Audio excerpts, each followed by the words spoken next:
오늘의 말씀은 하나님은 왜 우리를 낮추시고 줄이게 할까요? 하나님은 왜 우리를 낮추시고 줄이게 할까요? 라는 제목으로 말씀을 전하도록 하겠습니다. 구약에서 신명기라고 신명기 잘 아실 겁니다. 신약에서 무려 50회 정도 인용됐다고 합니다. 그러니까 굉장히 중요한 말씀이 많이 담겨 있어요. 그 중에서 예수님께서 마귀에게 유혹을 당할 때 있었잖아요. 그죠? 마귀에게 유혹을 당할 때 예수님께서 인용한 구절이 바로 신명기라고 합니다. 그러니까 얼마나 중요한 구절입니까? 우리 또한 사탄의 유혹을 많이 받습니다. 그죠? 여러분 사탄의 유혹 많이 받죠? 그럴 때 사탄에게 우리가 대적할 수 있는 방법은 하나님 말씀밖에 없구나라는 것을 볼 수 있어요. 그래서 신명기를 통해서 우리가 연구함으로써 신명기 말씀을 연구함으로써 사탄의 유혹 받을 때 다 대처할 수 있는 방법을 우리가 배울 수 있기 때문에 오늘의 말씀이 유익할 거라고 생각됩니다. 성경의 어떤 구절에는요, 하나님께서 계속 반복하는 구절들이 있어요. 그만큼 중요하다는 거겠죠. 우리가 열심히 공부하라는 거겠죠. 하나님께서 이스라엘 백성들을 이집트의 속박에서 구출해 주셨다라는 내용이 많이 나옵니다. 그래서 애굽, 우리를 많이 보잖아요. 우리가 창세기 다음에 애굽이잖아요. 애굽이 이집트입니다. 이집트에서 exit. 네. 그래서 영어로는 exodus 이렇게 표현합니다. 그래서 이 집에서 나오다. 그래서 애굽했다. 애굽에서 이집트에서 나왔다라는 이 내용을 많이 하나님께서 거론을 하세요. 예를 쓸 때도 하나님께서 너희들을 그 이집트에서 나오게 하지 않았냐, 구원해 주지 않았냐라고 반복해서 합니다. 이 이집트는요, 우리가 사는 이 세상을 상징한다고 합니다. 이 세상은 어때요? 이 세상은 여러분에게 정욕의 기쁨을 약속을 합니다. 너가 이 세상에 원하는 대로 살고자 하면 내가 너에게 정욕을 줄게 이렇게 합니다. 그러니까 이집트는요, 어떻게 보면 어두운 제 삶을 뜻합니다. 이집트 안에서 산다는 것은 이집트는 세상의 좋은 것들을 누리고 사는 그런 유혹이 있어요. 이스라엘 백성들이 이집트의 속박에서 탈출한 사건은 인간의 구원받는 과정과 비슷하다고 합니다. 우리가 구원받기 전에는 우리 또한 세상이 주는 죄의 기쁨에 중독되어 있었잖아요. 하나님의 말씀을 통해서 죄를 회개하고 예수님을 믿음으로 구원을 받게 되었습니다. 즉 영적으로는 세상을 상징하는 이집트에서 탈출한 것이죠. 그래서 여러분이 예수님을 믿는 순간, 여러분이 구원자로 믿는 순간 여러분의 영은 이 세상, 이집트를 상징하는 이 세상에서 탈출한, 그래서 출애굽을 한 것입니다. 이집트에서 탈출한 이스라엘은 약속의 땅 가나안으로 갑니다. 우리는 가나안이 천국이라고 천국을 상징한다고 생각하기 쉽지만 사실은 이 세상에서는 천국이 가능합니까? 이 세상에는 예수님이 통치하기 전에는 천국은 불가능해요. 좌파들은 자꾸 대단한 사람이 통치를 하면 된다고 하는데 예수님 외에는 불가능합니다. 이 세상에 천국이 이루어질 수가 없죠. 예수님이 통치하기 전에는. 그렇기 때문에 가나안은 천국이 아니라 구원받은 백성들이 하나님으로부터 복받아 번영하는 삶을 상징한다고 볼 수 있습니다. 여러분은 예수님을 믿은 후 많은 복을 받아서 어떻게 번영하셨습니까? 실제적으로 많은 고통도 받지만 물질적으로도 번영이 되시는 부분도 있죠.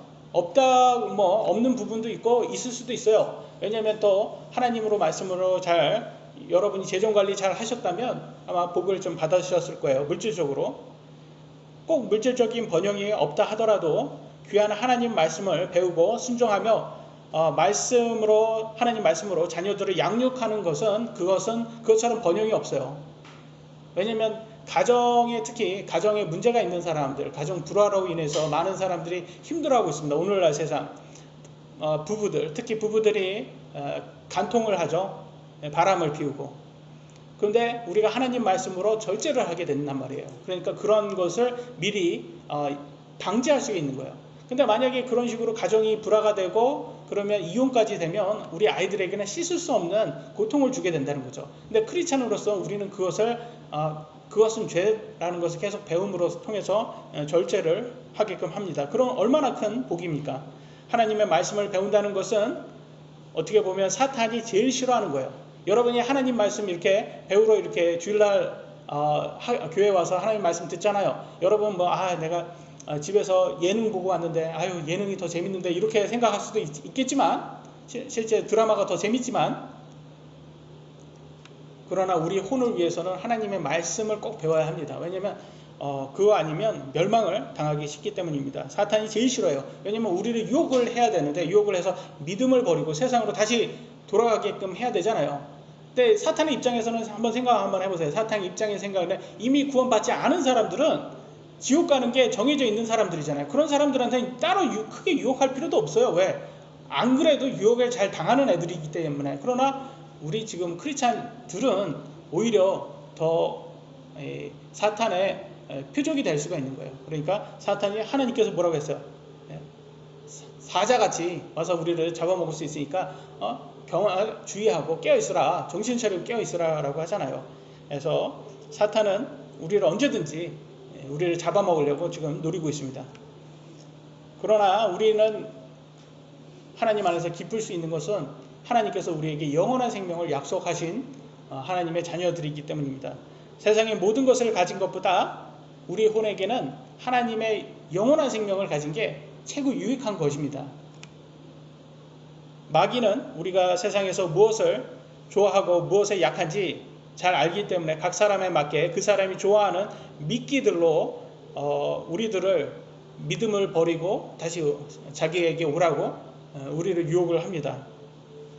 많은 사람들은 크리스천으로 하나님의 믿음까지 하나님의 말씀으로 믿음까지 가졌던 사람들이 나중에는 믿음을 버리고 세상으로 돌아가는 사람들이 많이 있어요. 그래서 떨어져 나간다고 성경은 말합니다. 그렇기 때문에 우리는 조심하고 정신 차리고 깨어 있어서 하나님 말씀으로 열심히 묵상을 해야 돼요. 그로 인해서 우리가 배울 수 있는 것은 인내죠, 인내. 그리고 위로를 얻을 수 있습니다. 어떤 위로? 내가 지금 하는 게 헛것이 아니구나. 내가 지금 하는 게 재미를 떠나서 이게 우리 혼에게는 정말 유익하구나. 그래서 세상의 유혹에 넘어가지 않고 우리의 믿음의 굳건히 지키기 위해서는 하나님의 말씀으로 우리가 꼭 이렇게 흔들리지 말아야 됩니다. 기독교는 정욕을 절제하라고 가르치지만 금욕주의는 아닙니다. 금욕주의는 아니에요. 이게 좀 차이가 있어요. 왜냐면 금욕주의는 금욕을 안 함으로써 그게 의가 되는 거예요. 그들에게는. 근데 금욕을 안 해서 의롭다라는 것은 행위 구원이 되는 거예요. 행위 구원. 우리는 그걸 가르치지 않습니다. 여러분이 금욕을 해서 좋아지는 것은 여러분에게 이득이 되는 거지. 그렇잖아요. 아까도 제가 말씀드리지만 사람이 쓰면 앉고 싶고 앉으면 눕고 싶고 누우면 자고 싶잖아요. 다 그래. 이 육신을 만족시킬 수 있는 게 과연 있을까? 그런 생각이 듭니다. 그러니까 성경에서는 금욕을 하라고는 얘기하지만 금욕했다고 더 의롭다라고는 얘기를 하지 않아요. 근데 왜 그러냐면 또 번영까지도 주십니다. 하나님께서 번영을 준다. 그러면 이건 금욕하고 좀 반대잖아요. 번영하고 금욕은 좀 반대처럼 느껴지는데 하나님께서는 너 하나님 말씀 잘 듣고 순종 잘했으니까 또 내가 너에게 번영을 줄게 라고 이것도 약속을 하셨어요. 하나님께서 주시는 번영은 정욕을 위해 쓰라고 주신 건 아니에요. 여러분께서 재정 관리를 잘해서 만약에 돈이 많이 모이셨잖아요. 근데 그걸 가지고 여러분 막 살면 재정으로 여러분 정욕을 이렇게 만족시키기 위해 사는 것은 하나님께서 원하는 그런 삶이 아닙니다. 그러면 하나님께서 왜 그런 재정을 주셨을까요? 예수님의 재림의 때까지 이 땅에서 우리의 믿음을 잘 지키고 살라고 주신 번영입니다. 아멘? 하나님은 우리가 신실한 청지기가 되기를 원한다고 했어요. 그래서 성경 한번 보시면요. 고린도 전서 4장 2절 같이 한번 읽어볼까요? 빨간 부분만 시작. 청지기들에게 아멘. 청지기들에게 요구되는 것은 신실한 사람들에게 드러나는 것이다. 신실하셔야 됩니다. 여러분 신실하셔야. 여러분 청지기가 영어로는 뭔지 아세요? steward 이렇게 말합니다. 그러면 여러분 우리 형이 영어 공부 한번 해봅시다. 형이 비행기 타면 거기에서 안내해 주시는 여성 직원을 뭐라고 해요? steward stewardess라고 이렇게 표현하잖아요. stewardess. 그건 여자니까.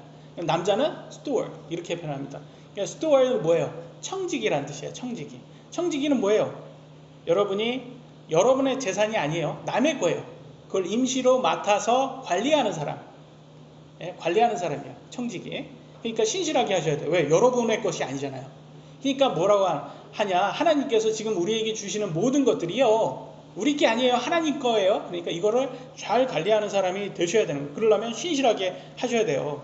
근데 많이 그럴 수 있어요. 우리가 그래도 내가 열심히 내가 내 땀 흘려서 버는 거 내가 수고해서 벌었잖아. 그러니까 내 거야. 그러니까 내 마음대로 쓸 수 있어. 내 정욕을 위해 쓸 수 있어. 이렇게 하실 수도 있어요. 근데 여러분, 크리스찬이라는 것은 주인이 바뀌었다는 거예요. 크리스찬의 주인은 누구예요? 예수님이에요. 그래서 우리가 주님 그러잖아요. 영어로는 Lord 그렇게 부르잖아요. Lord가 뭐라고 했죠? 주인이라고 했죠. 주인님이란 뜻이에요. 그래서 우리의 주인은 내 자신이 아니라 예수님이다. 주인이 바뀐 거예요. 그래서 옛날 여러분 구원 받기 전에는 이거 다 내 거야 라고 할 수 있었어요. 근데 지금은 예수님 거야. 내 자신까지도 예수님 거야 라고 할 수 있는 사람들이 크리스찬입니다. 같은 이 세상에 살아도 아직 구원받지 않은 사람들에게는 이 세상은 이집트입니다. 이집트. 구원받은 우리들에게는 하나님의 복으로 번영을 누리는 약속의 땅 가나안이 되는 거예요. 같은 세상에 같은 공간에 살아도 우리가 어떤 믿음을 갖냐에 따라서 같은 공간이 달라질 수가 있는 거예요. 예수님이 재림하시면 현재 우리의 혼이 입고 있는 장막 뭐죠? 우리 육신이죠. 우리의 육신의 몸을 벗고 완벽한 몸을 입고 공중에서 예수님을 만난다고 합니다. 그걸 영어로 우리 한국말로 휴거라고 하죠. 휴거. 예, 휴거. 그때까지 우리는 인내해야 한다고 하죠. 예수님 만나면 이 땅에서 믿음 지키기 위해 절제했던 모든 고난들이 얼마나 값지었는지 눈으로 확인될 수 있다고 합니다. 신명기 8장 1절에 3절에 보면 이렇게 나와 있어요.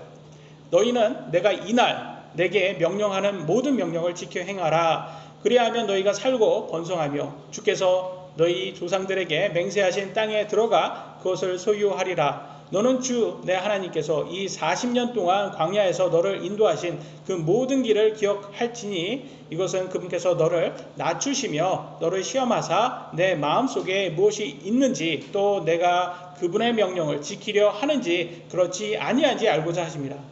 뭐라고 해요? 하나님께서 기회를 주시는 거예요. 너가 정말 믿음대로 살지 않는지는 너의 선택에 달려있다라고 하는 거예요.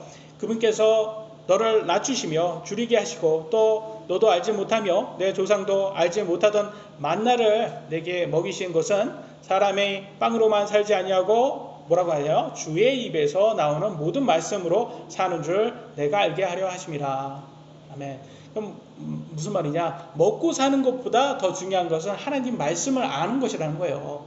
여러분, 우리 먹고 사는 게 인생에서 가장 중요하다고 세상 사람 말하지만 그것보다 더 중요한 건 우리 혼이 지옥 가냐 천국 가냐예요. 그게 더 중요하죠. 근데 하나님께서는 우리를 낮추시고 또 어떨 때는 줄이게도 하신다는 거예요. 왜 그렇게 하신다고 할까요? 우리가 지금 믿는 사람인지 안 믿는 사람인지 보려고 한다는 거예요. 우리는 역사상 가장 인내가 많은 세대입니까? 인내를 잘하는 세대입니까? 아니면 인내가 부족한 세대입니까? 인내를 잘 못하죠? 여러분, 배고프면 2분 안에 편의점 도시락을 먹을 수 있습니다. 그죠? 저는 편의점 도시락 저는 되게 만족하는데 제 아내는 좀 싫어하더라고요.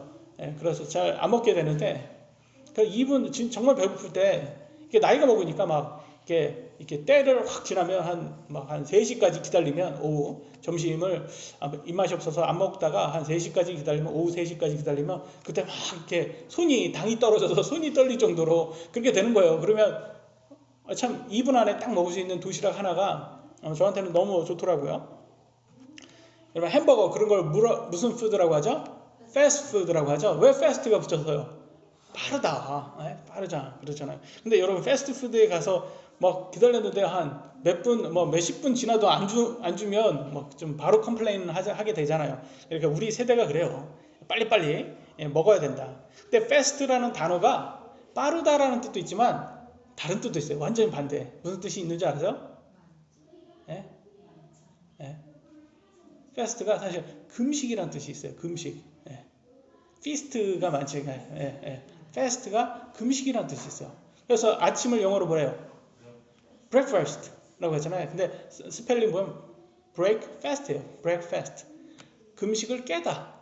그잖아요. 여러분 저녁 먹고 금식했잖아요. 금식하다가 아침에 금식을 깨잖아요. 그래서 아침을 금식 깨다라고 영어로는 표현을 합니다. 그래서 금식이라는 뜻이 있어요. 그래서 여러분 누가 패스트푸드 뭐라고 왜 이렇게 다이어트 하면서 패스트푸드 먹냐고 자꾸 뭐라고 하면 내가 금식하려고 먹는 음식이다. 패스트푸드가 금식푸드다. 이렇게 한번 변명을 하라고 제가 한번 이렇게 농담을 한번 해봅니다.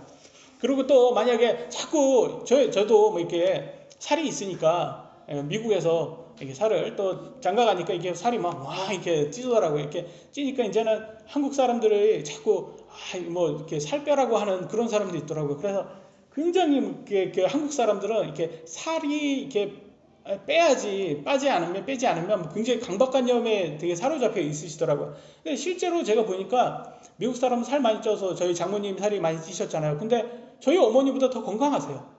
그런 거 보면 저는 차라리 건강한 거로 따져보면 그게 낫다. 차라리 살이 조금 있으셔도 차라리 건강한 게 더 좋다라는 생각이 들어요. 물론 사람마다 다 틀리겠지만 근데 성경에는 뭐라고 나오는지 아세요? 성경에는 또 이걸 뭐 변명으로 많이 볼 수도 있겠지만 이렇게도 나왔어요. 디모데전서 4장 8절에는 이렇게 나왔습니다. 육체의 훈련은 유익이 많다 적다?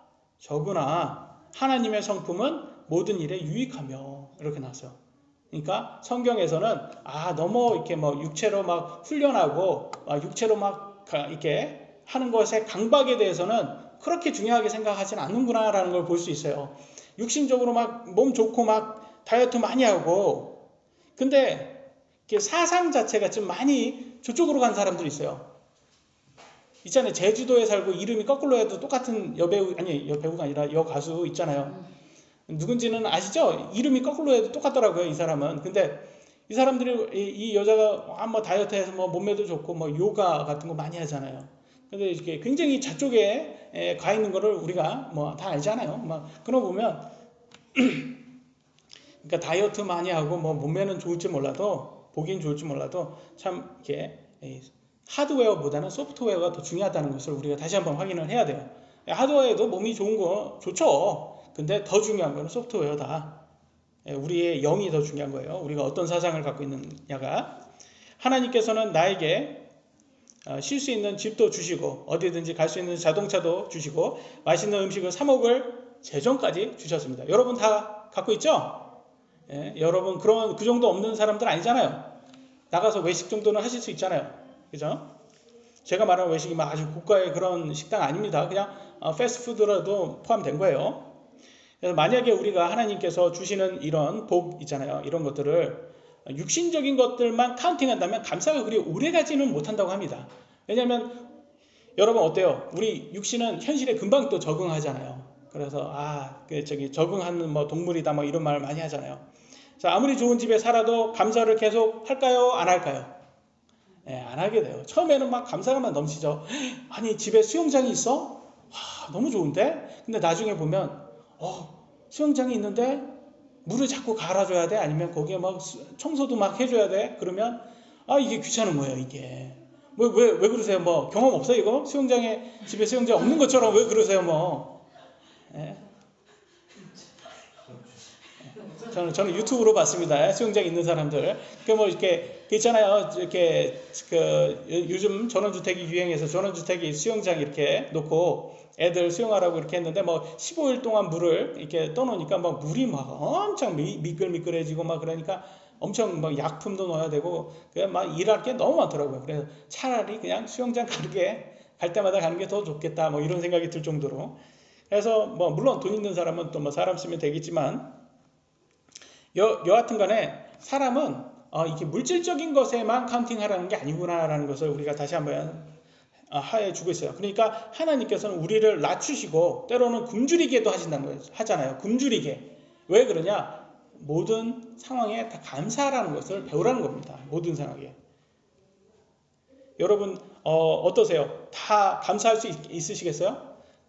사실 하나님께서 안 주시는 것에 대해서 감사할 수 있는 사람이 되셔야 돼요. 하나님께서 안 주시는 것은 다 이유가 있어서 안 주시는 거예요. 여러분들에게 주면 오히려 더 독이 되니까. 여러분 아이들한테 사탕을 왜 잘 안 줍니까? 사탕 주면 이가 썩잖아요. 그러니까 다 이유가 있어서 안 주시는 거예요. 여러분 로또 1등 당첨됐으면 좋겠죠. 제가 목사니까 기도를 열심히 해서 1등 당첨 번호를 여러분에게 다 나눠줘서 여기 우리 다 1등 당첨돼서 그러면 얼마나 좋아요. 교회에다가 11조도 한 번씩 해보고 그래서 그리고 좀 믿음 있는 믿음 많은 사람처럼도 한번 해보고 인생의 자랑도 해보고 좋은 차도 한번 끌어보고 수영장 있는 집도 한번 살아보고 막 이렇게 할 수 있잖아요. 근데 하나님께서는 안 주는 이유가 다 있습니다. 성경을 보니까 다 부정적으로 써 있어요. 부자에 대해서. 마태복음 19장 23절 보면 있어요.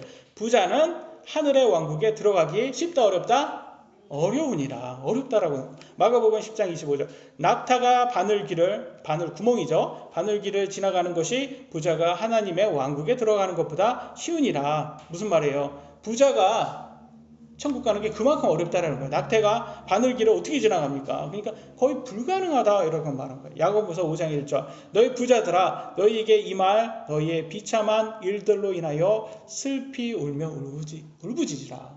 그래서 부자에 대해서는 굉장히 안 좋은 말을 하셨다. 왜 그러겠습니까? 여러분 1등 당첨을 안 주는 이유는 여러분이 처음에는 그럴 수 있어요. 막 이렇게 내가 믿음으로 하나님께 감사해야지 하면 11조도 하고 또 하나님께 많은 사람도 돕고 그럴 수 있어요. 근데 나머지 돈을 뭐 할 거예요? 그 돈 많으면 여러분 그걸 다 육신적으로 뭘 정욕을 위해서 쓸까 고민합니다.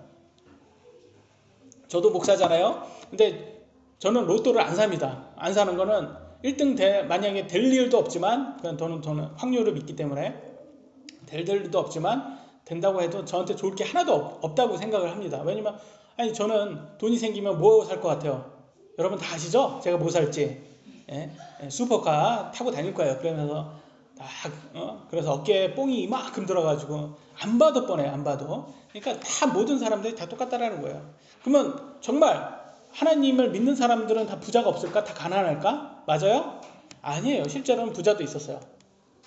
마태복음 27장 57절에 요셉이라 하는 아리마대의 부자가 왔는데 부자예요 이 사람. 근데 그도 예수님의 제자더라 라고 돼 있어. 예수님 제자 중에서는 이렇게 부자도 있어요. 그러니까 부자도 천국엔 갈 수 있는데 어렵다는 거죠. 어떤 큰 믿음이 있어야 돼요. 여러분 아브라함도 부자였고요. 욥도 굉장히 부자였어요. 그 지역에서 가장 부자였답니다. 솔로몬도 그때는 은을 돌처럼 차고 다닐 정도로 부자였고요. 다 부자였습니다. 근데 이 사람들 고생했습니까? 안 고생했습니까? 엄청 고생했어요. 엄청.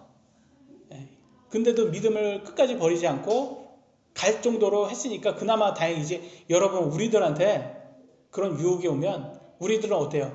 우리를 믿음 잘 지킬 수 있을 것 같아요? 여러분 자신 있어요?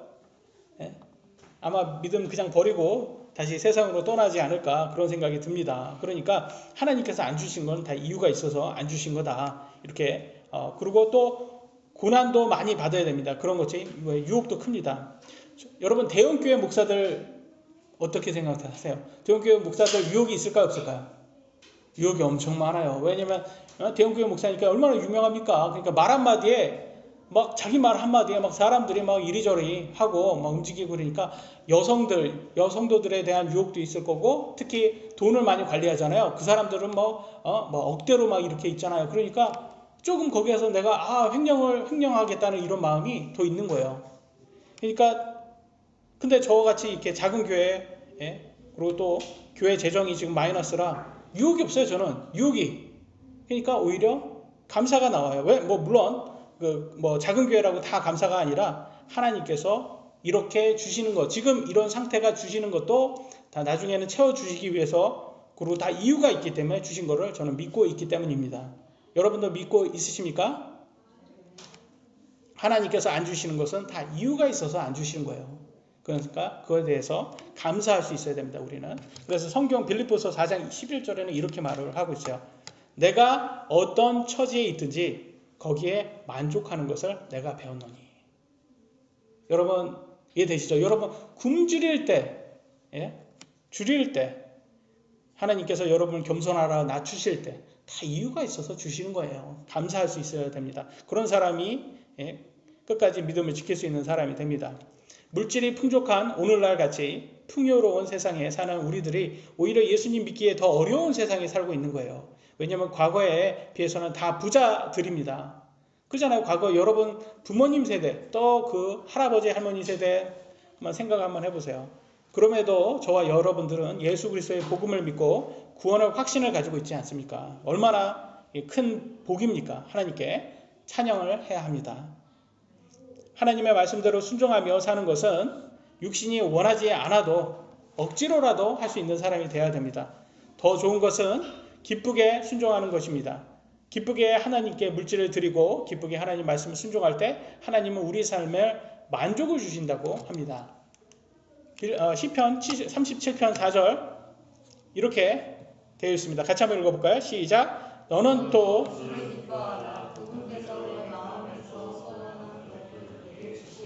아멘. 여러분 이거 들어보면 번영복음 같잖아요. 여러분 소원 마음속의 소원을 하나님께서 다 들어주신다고 했어요. 근데 여기에서 말하는 소원은 어떤 소원이냐? 하나님의 방식대로 들어준다는 거예요. 그러니까 여러분이 기도를 했는데 하나님이 NO 해도 그건 들어준 거예요.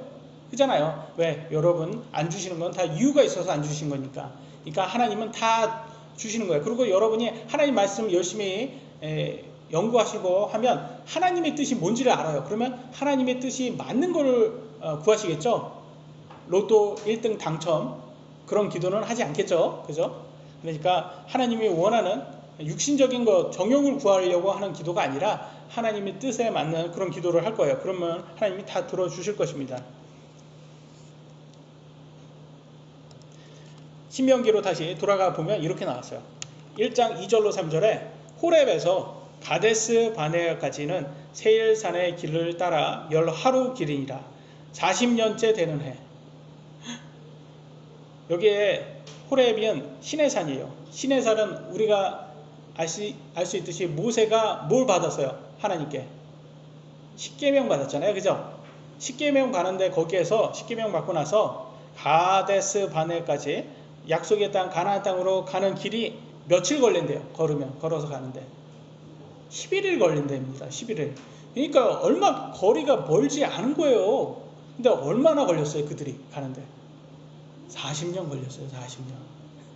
생각 한번 해보세요. 여러분 바로 가까이 갈 수 있는 길인데 11일이면 가는 길인데 40년 걸렸어요. 그건 뭐예요? 중간에 가지 못하고 뺑뺑이 돌렸다는 거. 뺑뺑이 하나님께서 군대 가보시면 아시겠지만 말 안 들으면 뺑뺑이 돌리는 거예요. 완전 군장하고 연명장 계속 돌려요. 그게 뺑뺑이에요. 그게 왜 그러는 거예요? 순종할 때까지 기다리라는 거예요. 순종을 하라는 거예요. 그게 자꾸 이렇게 애가 막 이렇게 병사가 막 상급자한테 막 덤비잖아요. 그러면 그거 완전 군장시키고 뺑뺑이 돌렸다니까요. 군대에는. 그러니까 하나님은 지금 40년으로 뺑뺑이 친 거예요. 지금 왜? 불순종했기 때문에.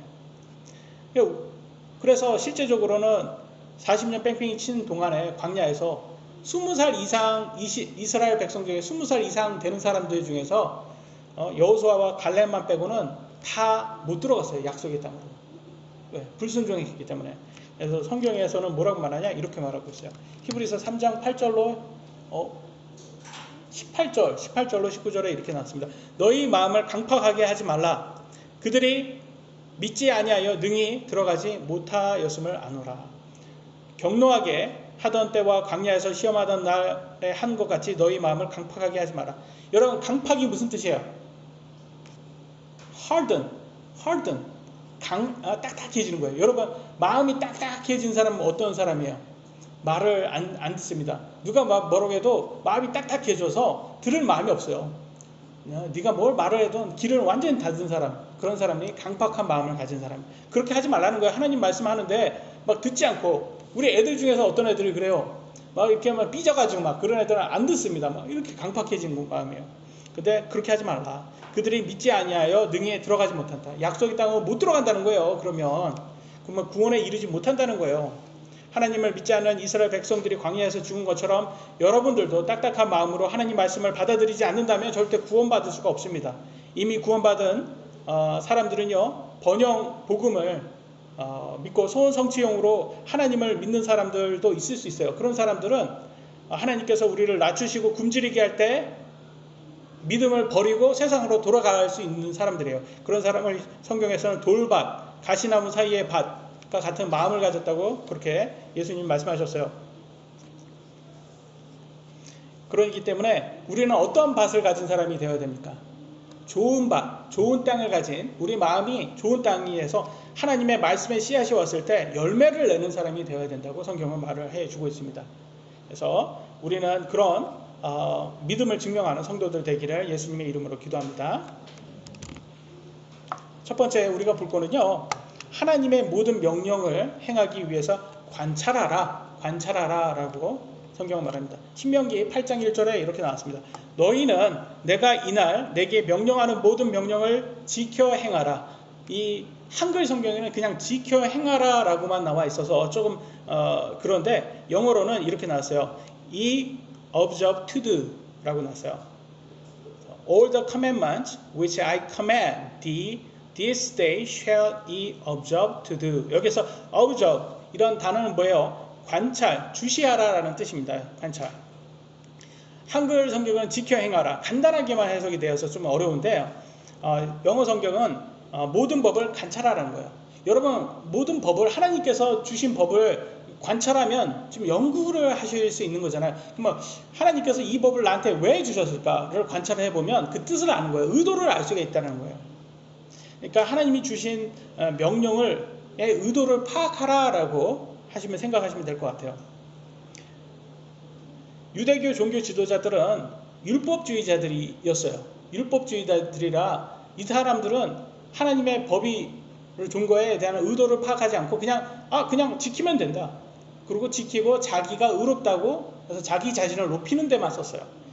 그러니까 이 사람들은 하나님이 기뻐하지 않았어요. 의도를 파악 못했기 때문에. 출애굽기 20장 8절에 이렇게 나왔습니다.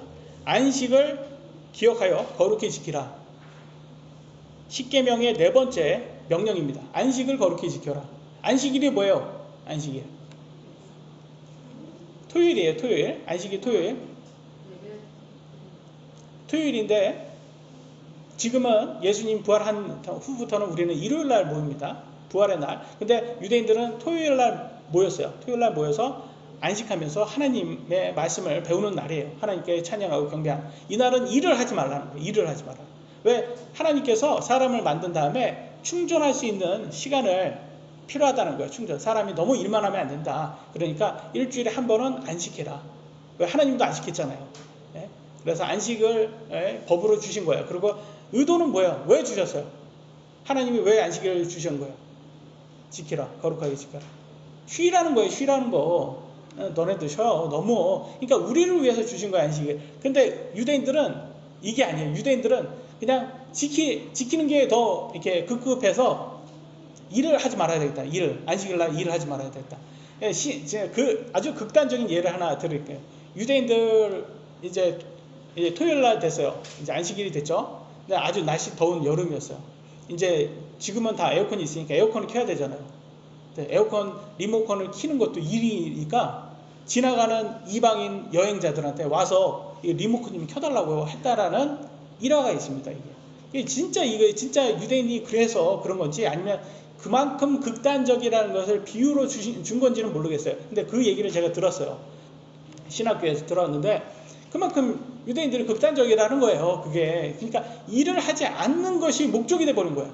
지금 의도를 파악을 못하고 이 사람들은 하나님께서 너네들 쉬어라. 안식해라. 그러면서 하나님 말씀 잘 지금 공부해라. 이걸로 준 날을 일하지 않는 거가 더 중요하게 돼버린 거예요. 일하지 마. 그러니까 얘네들은 완전히 지금 어리석게 율법을 지키니까 율법주의자들이 돼버린 거예요. 하나님이 기뻐하시겠습니까? 누가복음 6장 7절에 이렇게 나왔어요. 서기관들과 바리새인들이 그분을 고소할 구실을 찾기 위해서 누구를 고소해? 예수님을 고소할 구실을 찾기 위해서 안식일에 고치려 하시는지 보려고 그분을 지켜보고는 지금 뭐 하는 거야 지금? 예수님을 어떻게 고소하려고 안식일에 병 고치면 그걸로 이제 너 안식일 어겼다라고 해가지고 잡아놓으려고 하고 있는 거예요. 이 상황을 예로 한번 제가 들어드리겠습니다. 어떤 사람이요, 무게저울을 속여서 사기를 쳐가지고 아주 돈을 많이 얻고 있어요. 지금 뭐 고깃집을 하는데, 그러니까 그렇게 해서 돈을 많이 하는데 옆집에 또 고깃집이 생겼어요. 고깃집이 생겼는데 이 사람은 정직하게 하는 거예요.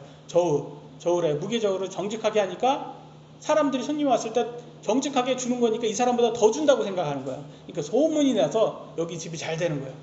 그러니까 이 사람 배가 아프잖아요. 사기꾼인데 사기꾼이 배가 아파서 이렇게 자꾸 이 사람을 어떻게 꼬투리 잡아서 지금 뭐 법적으로 이렇게 해서 영업 정지를 시킬까, 지금 하고 있는 꼴이에요. 지금 이게 유대교인들이 지금 예수님이 정직하게 와가지고 사람들에게 지금 병 고치는 주는 거 좋은 거잖아요.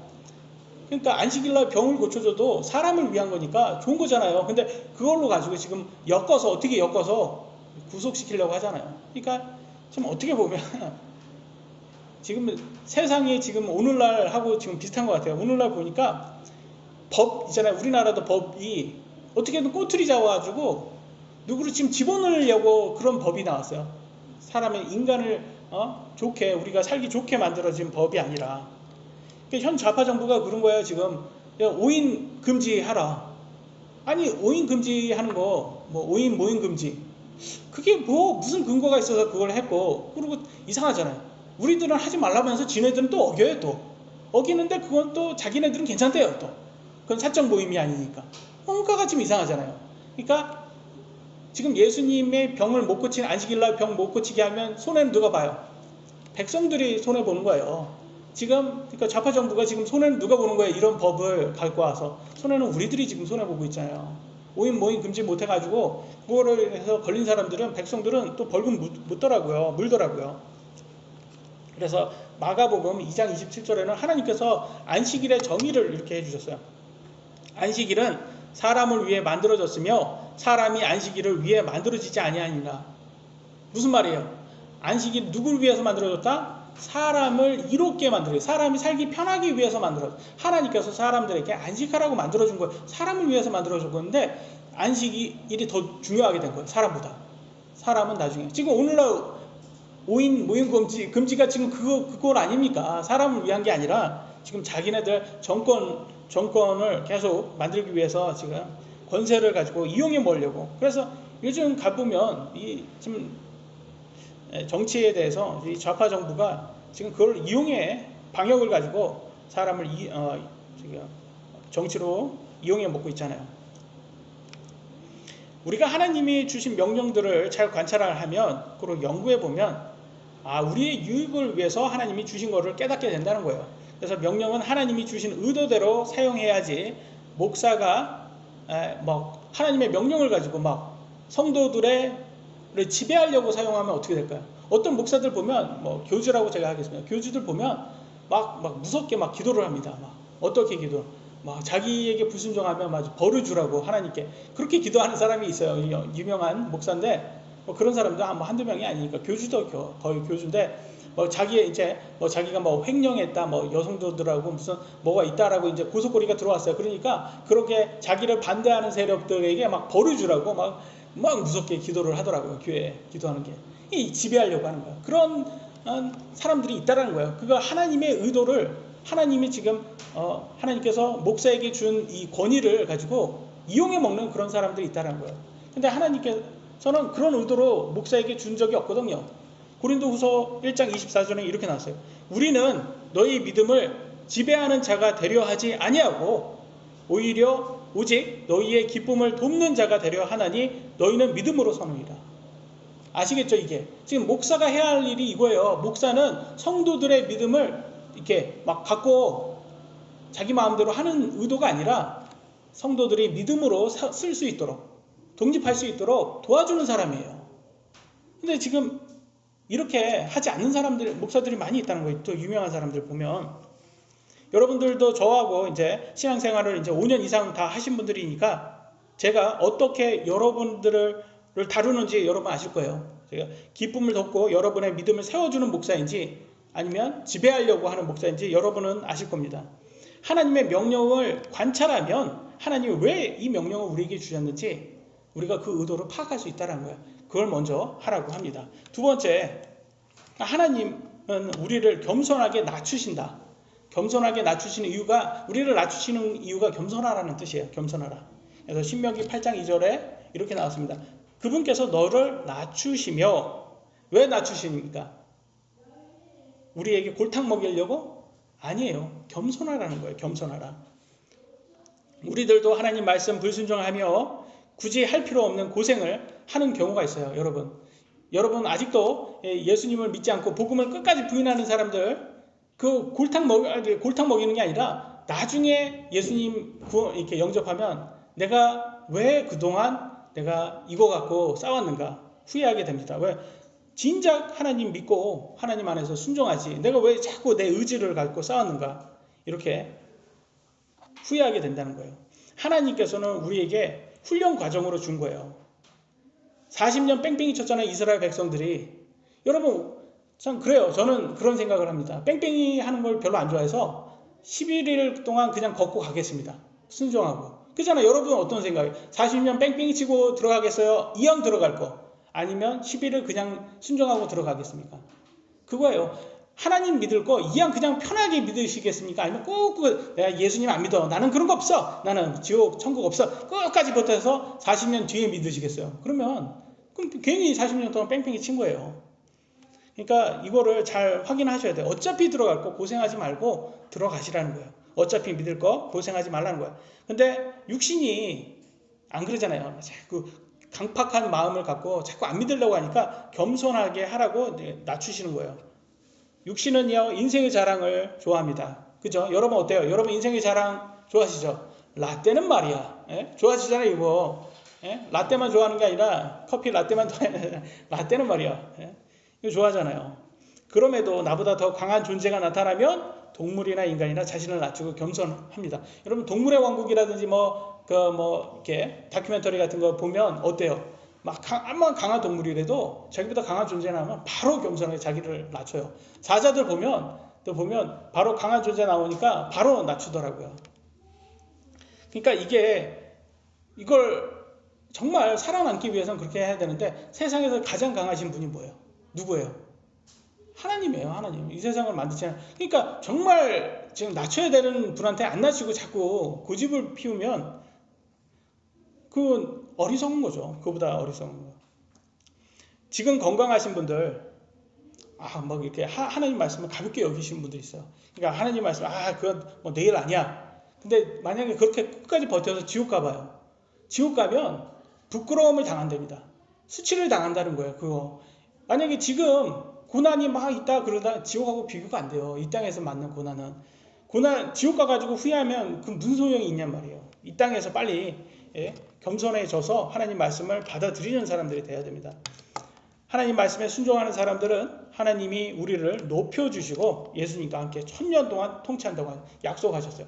얼마나 굉장한 이게 특권입니까? 야고보서 4장 10절, 주의 눈앞에서 스스로 겸손하라. 그리하면 그분께서 너희를 높이시리라.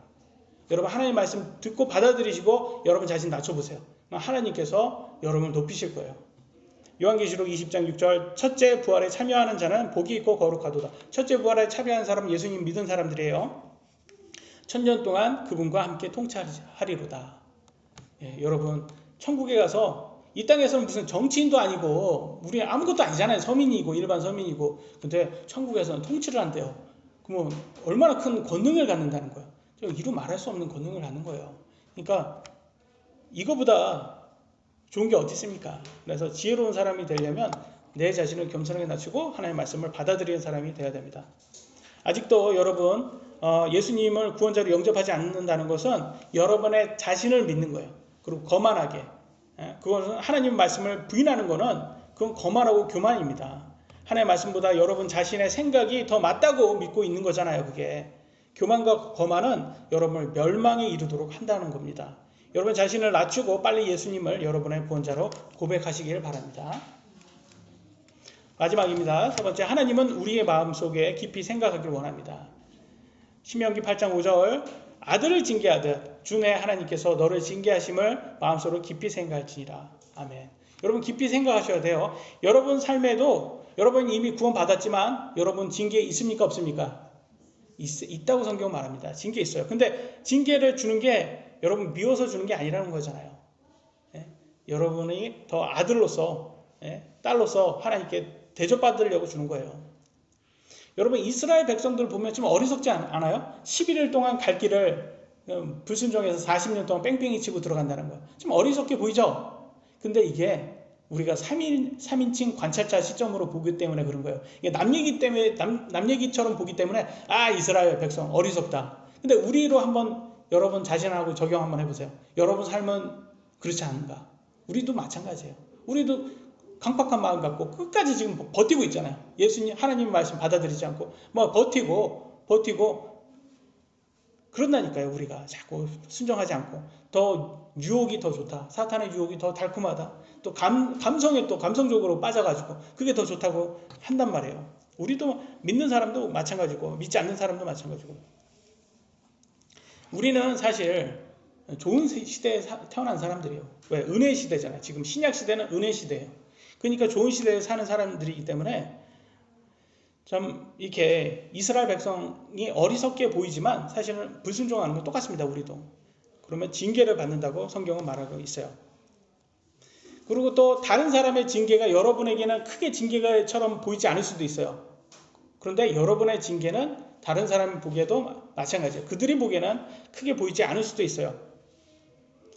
저는 이제 이렇게 불면증으로 고생을 해보니까 불면증이 너무 힘들더라고요. 왜냐면 예전에는 불면증 없을 때는 누우면 5분 내에 바로 잠이 들었거든요. 그리고 잠도 참 잘 잤어요. 그리고 암만 스트레스가 있어도 잠만 잘 자면 다 없어지고 그런 거 다 생각하지 않고. 제 아내가 그럽니다. 지금 제 아내가. 그래서 저는 항상 낮잠을 보장해 주는 그런 남편입니다. 낮잠 보장. 왜? 자고 일어나면 순한 양이 되기 때문에. 그럼 못 자면 아주 날카로워지기 때문에 항상 우리 애들 낮잠 자는 엄마를 건드리지 말라고 항상 얘기를 합니다. 그래서 제가 그랬어요. 이렇게 근데 나중에 이렇게 불면증이 오니까 너무 힘든 거예요. 저는 잠을 자야지 사는 사람인데 이게 너무 까칠해지고 막 힘들어지고 이 뇌가 있잖아요. 뭐 벌레가 제 뇌를 먹는 것 같은 그런 느낌이 들더라고요. 고통이 너무 심하더라고요. 그래서 이게 참 힘들더라고요. 근데 원래 잠을 안 자는 사람이 또 있더라고요. 뭐 이 사람은 아주 이런 사람들은 조울증처럼 아주 텐션이 아주 하이 해가지고 이틀 동안 막 잠을 안 자더라고요. 너무 할 일이 많고 뭐 너무 기뻐서 사는 게 너무 기뻐서 그런 사람이 있어요. 그런 사람들은 이 불면증이 별로 대단한 병이 아니에요. 그들한테는. 왜? 원래 자는 걸 별로 안 좋아해요. 이런 사람은 뭐 한두 시간 뭐 자도 뭐 거뜬하더라고요. 이런 사람들 보니까. 근데 반대로 있어요. 반대인 사람들. 사람들 앞에서 말하는 걸 힘들어하는 사람이 있더라고요. 대인공포증 특히 있는 사람들. 사람들 앞에서 말하는 건 막 이렇게 되게 공포스러워 하더라고요. 근데 저희 같이 군대에서도 6년 동안 남 앞에서 맨날 얘기를 했고, 목사 돼가지고도 계속 얘기를 하잖아요. 이런 사람이 저희 같은 입장에서는 남 앞에서 말하는 거, 이거 뭐 그렇게 이게 공포가 아니에요, 이게. 그냥 당연한 거지. 그러니까 이게 사람마다 다 틀리더라고요. 그래서 하나님께서는 불면증을 주는 사람한테는 그게 약한 부분이니까 주는 거고, 또 여러분들에게 뭐 육신적으로 힘들게 주잖아요. 그런 것도 징계를 주잖아요. 그것도 여러분이 그걸 약해야 하기 때문에 그런 거예요. 그러니까 남의 징계를 가볍게 여기지 말라. 왜냐면 그게 나한테 맞으면 또 그게 나한테는 하나님께서는 가장 내가 약한 부분을 주시기 때문에 남의 징계를 가볍게 여기면 안 돼요. 제가 불면증으로 막 힘들다고 하니까 옛날에 뭐 저희 장인어른도 저한테 그거 뭐 다 정신적으로 문제야. 그래서 가볍게 여기시더라고요. 저를 막 이렇게 농담하고 막 그러다가 본인이 불면증이 오니까 굉장히 힘들어하더라고요. 그래서 제가 옆에 가서 놀려 먹었죠. 저도 다 뭐 이렇게 정신적인 거라고 그거 해결하시라고 그냥 놀려 먹었죠. 이렇게. 근데 뭐 물론 이게 농담으로 우리 미국 사람들은 이렇게 장인어른하고 사위하고도 농담할 수 있는 그런 겁니다. 이걸 한국은 무례하다고 하겠지만 우리는 그렇게 이렇게 재밌게 지냅니다. 근데 그런 식으로 이렇게 내게 오면 그때부터는 그게 힘들어지더라고요. 그래서 어떤 사람들 얘기 들어보면 자기가 하동안 제일 힘든 거예요. 자기 징계가 제일 힘듭니다. 그러니까 남의 징계를 우습게 알면 안 되죠. 근데 우리에게 약속하신 게 있어요. 히브리서 12장 7절. 여러분 징계 받죠? 여러분 구원 받으셔도 징계 있습니다. 그러면 구원받지 않는 사람들한테 오는 건 뭐예요? 징계라고 하지 않아요. 성경은 뭐라고 할까요? 진노라고 합니다. 진노. 하나님의 진노. 그럼 구원받지 않는 사람 받는 거예요. 진노예요. 그러니까 무서운 거예요. 진노는 무서운 거.